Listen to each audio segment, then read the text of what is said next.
Masonry wall construction is as old as the pyramids in Egypt.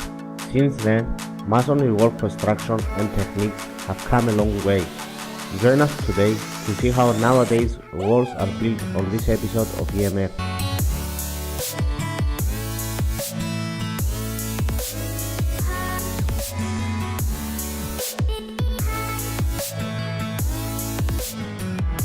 Masonry walls have been a big part of human history, sometimes as a way to display progress and divine stature with the form of great monuments like the Colosseum or Notre Dame, and other times as humble homes for protection from the wild elements for ordinary people.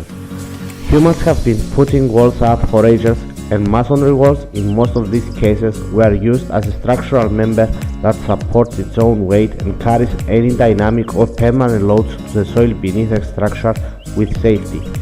Nowadays, masonry walls have become more of a dead weight to the modern structure, taking the role of gap fillers with no participation in the strength of the building, but rather being a burden one.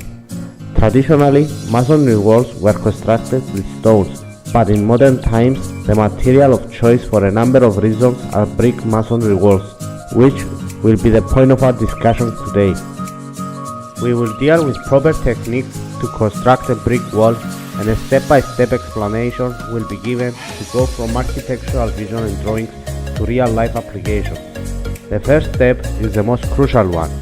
You have to study the architectural drawings, or if you have a project in mind that is only up in your mind, make sure to lay it on paper. It will help you see things better. Understanding an architectural drawing is crucial to get the job done without any mistakes, and this should help you to plan ahead of time. There are things that can be predicted and planned beforehand. Things like how many bricks are needed, from where do you begin constructing, where are you going to set up your mortar mixer, how are you going to move the pallets around in the space you have, and so much more. For example, you can't start building walls from the same entrance point you are going to use for carrying bricks inside, because at the end, in order to get bricks anywhere in your site, you are going to have to move them by hand. The pallets that the bricks arrive on are bigger than the typical size of hallway doors. Prepare beforehand. Measure how many bricks are needed for each wall. Ask your supplier how many bricks are on a pallet, and set the required number of pallets in each room. At this point, make sure to know how the walls lay out, so you won't place a pallet of bricks where the wall is meant to be built, to avoid moving them later on. After this step, you will need to mark the location of the walls, and the procedure involves laying a single row of bricks with an asphalt sheet, both on top of the brick and below. The asphalt sheet is a measure against water rising through the bricks, and the correct technique requires a layer of mortar on the bottom, an asphalt sheet, a layer of mortar, the bricks, mortar again, and the asphalt sheet on top to complete the water barrier.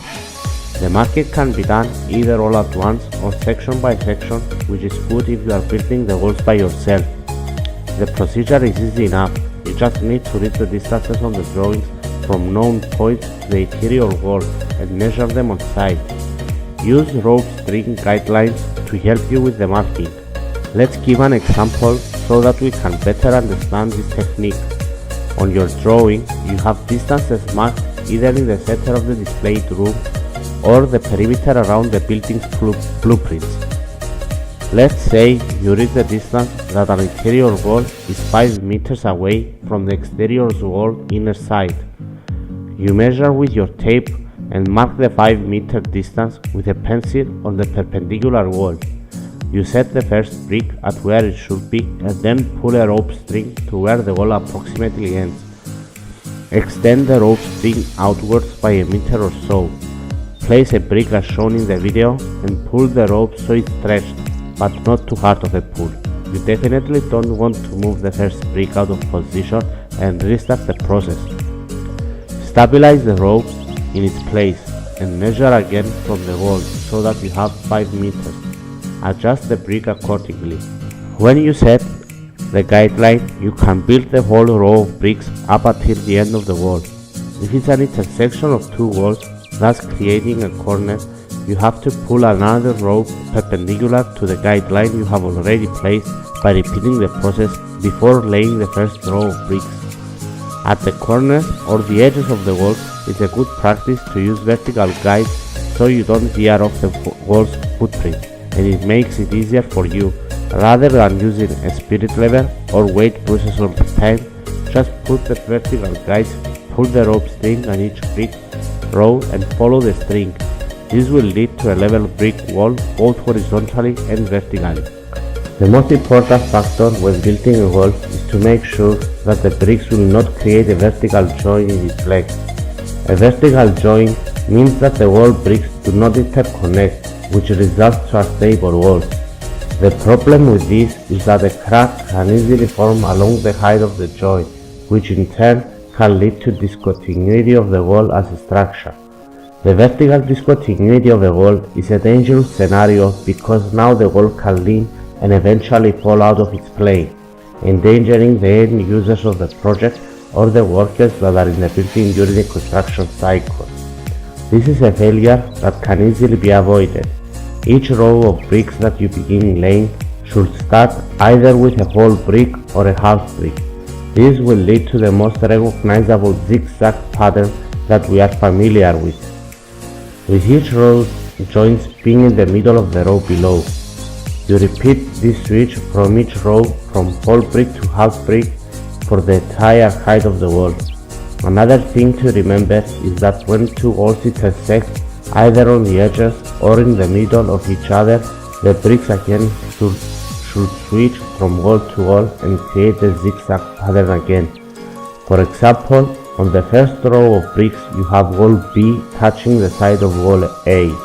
On the second row, wall B should split wall A in half and the outer brick of wall B should be on the outer side of wall A as shown in the diagram. The final step is the construction of the walls, at which point you might have realized that you need to consider door and window overheads. As shown in this video, you can construct overheads yourself, which is a very cost-effective way of doing it. All you need are some bricks, reinforcement bars and a cement paste.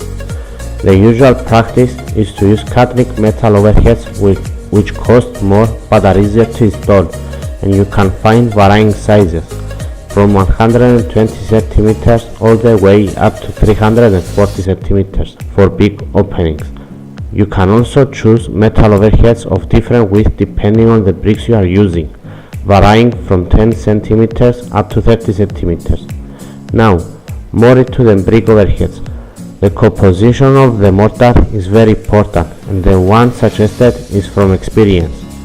For the proposed mixture, the resulting quantity is approximately a builder's stroller, and for the mixture you need 20 liters of water, 25 kilos of Portland cement and approximately 12 kilos of fine aggregate. From there, you have to adjust the water quantity to achieve a flowing liquid cement paste mixture to fill the brick walls. The next thing you need to consider is how big you need to make the overheads and decide on how many bricks are needed to achieve the required length. If the door openings are set to 1 meter, you need an overhang of 15 centimeters on either side for a stable overhead.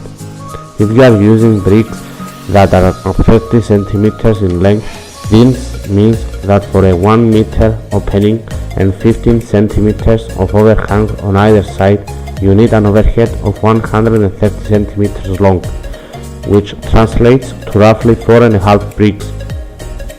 The final material needed for the overhead construction are the reinforcement bars. The size varies for different length and width of overheads. Generally speaking, for up to 140 centimeters of overheads, you use white 12 rebar and use as many reinforcements as the number of holes the brick has at the top and bottom.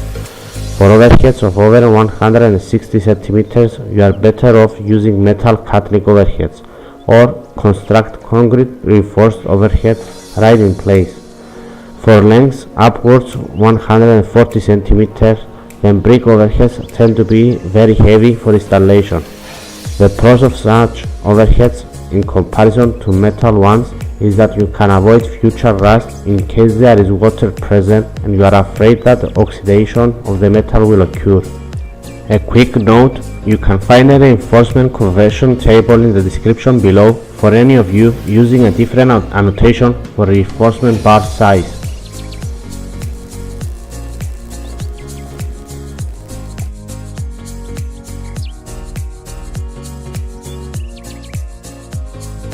If you keep all this in mind, you can start building your own walls as soon as you are ready. I hope you enjoyed today's episode, and remember to leave a like, subscribe and hit that notification bell to be the first to be informed for new videos. Also, if you have any suggestions, leave a comment down below and be sure that I will read them and respond to you.